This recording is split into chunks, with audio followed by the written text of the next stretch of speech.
New scrutiny on Supreme Court Justice Brett Kavanaugh, leading to calls for impeachment from some 2020 Democratic candidates. The story tonight was set off by a new forthcoming book, The Education of Brett Kavanaugh, an investigation by two New York Times reporters. And they dealt with Kavanaugh's history and controversial confirmation process. Now, this weekend, the New York Times ran an essay by those reporters detailing alleged sexual misconduct by Kavanaugh while he was a student at Yale, where a classmate told reporters he saw Kavanaugh with, quote, his pants down at a drunken dorm party, and the FBI did not investigate even though the student contacted them. In the book's account of that incident, the writers note that this woman reportedly involved did not make that accusation to them, did not agree to an interview, and that her friends told the reporters she didn't recall the incident. Now, that detail was not included in the Times' initial essay, leading to an editor's note published later to update the essay. This book also adds to reporting about a claim that did surface during that confirmation battle. Former student Deborah Ramirez accusing Kavanaugh of sexual misconduct. The writers report that 7 people, including her mother, heard about this incident long before all of these judicial confirmation battles. And other reports, including the Los Angeles Times, also note that the FBI did not interview those people either. Now, remember, Kavanaugh categorically denied allegations of sexual misconduct under oath at his confirmation, including the Ramirez allegation. He also added that if something like that happened, he said everyone would have been talking about it. Are Ms. Ramirez's allegations about you true? Those are not. None of the witnesses in the room support that. If that had happened, that would have been the talk of campus in our freshman dorm. This new reporting states that former classmates say they were talking about it back then, and that many of those people, they say they were also ready to then tell the FBI about their recollections. Now, that detail matters because, as you know, if you follow the news, misleading the FBI is a crime. So those are at least some Yale alumni who are suggesting they were ready to take on personal liability, personal risk to tell their stories, their accounts.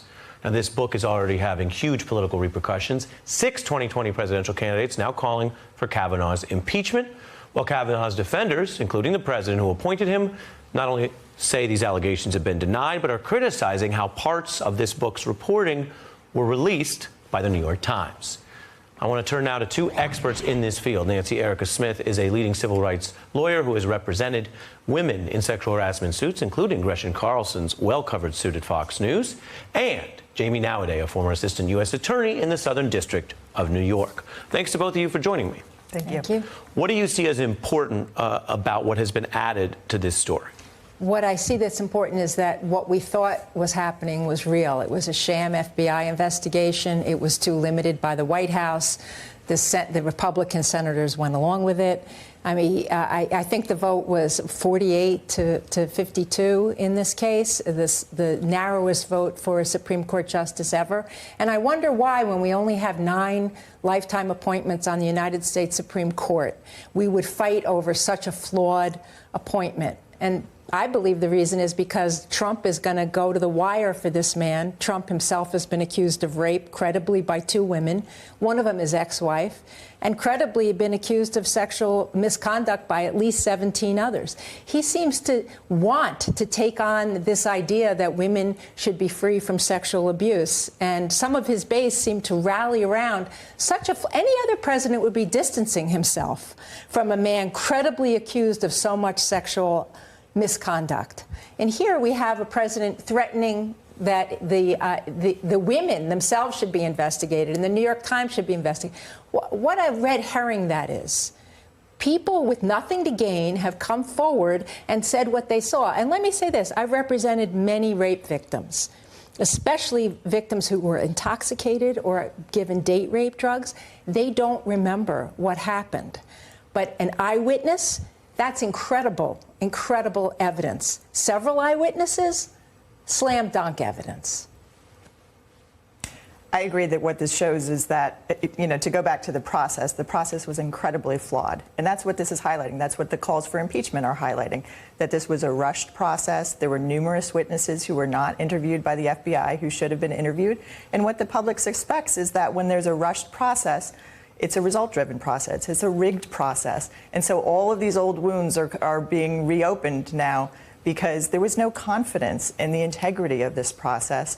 And so now we need to go back. And of course, people are going to ask questions that these interviews be conducted. And these are not complicated or lengthy interviews to be conducted. This wouldn't have to drag on for months. These are basically tell me what happened kinds of interviews. Right, and when he is testifying under oath, he has an obligation to tell the truth about everything, or in that process, he can try to decline to answer things if that's his preference. Right. There are questions of a personal nature that don't involve misconduct about, say, someone's dealings with their own wife, that they may say, I'm not going to answer that question, right? There are traps. But he did go ahead and answer things which also are called into question by some of these witness accounts. Take a look.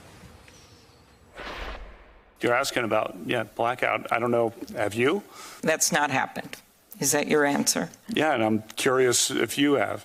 Passed out would be no, but I've gone to sleep, but I've never blacked out. Whether you've ever gotten aggressive while drinking? The answer to that is basically no. Never had foggy recollection about what happened. Is that correct, sir? Yes or no? That's what I said.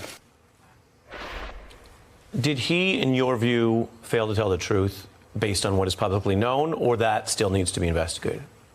I think it's very questionable what he said. I think it was questionable at the time, given what everybody was saying about his conduct in college in particular, that he had never been drinking to the point of excess that caused him to pass out or black out. And it sounds as though people at the time were disputing that when he was testifying to that. So I think it does need to be investigated. It's very difficult to prove that somebody has lied, in that type of context when they're saying, because he can always say, I just don't remember, I was testifying to the best of my recollection. But it's a very questionable statement. How do you think the press should best handle this? As I reported, there's been criticism of aspects of the way this reporting came out in the essay. I think the press has to leave no stone unturned. There's nothing more important than the Supreme Court. And the Republicans understand that the courts actually make more law than Congress. And they have packed the courts with political operatives, sexists, racists. Their writings and their own behavior has indicated this. And it's going to take drastic action. He should be impeached, and the press should vigorously speak to these witnesses and tell their accounts, because it's important that we know who sits on the highest court in the land that's going to decide gerrymandering, voter suppression, if there's ever another Gore, Bush versus Gore. Politicizing the courts is incredibly damaging to our democracy. The Republicans have done that. They denied Obama his constitutional right to appoint a Supreme Court justice.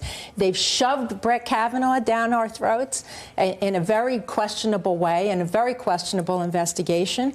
And the press needs to step up, but the Democrats need to step up, too. We can't just sit back and say, oh, well, we can't do anything about it. We have to impeach him, and then we have to consider adding judges and justices to the Supreme Court to balance the fact that they've been packed by the Republicans.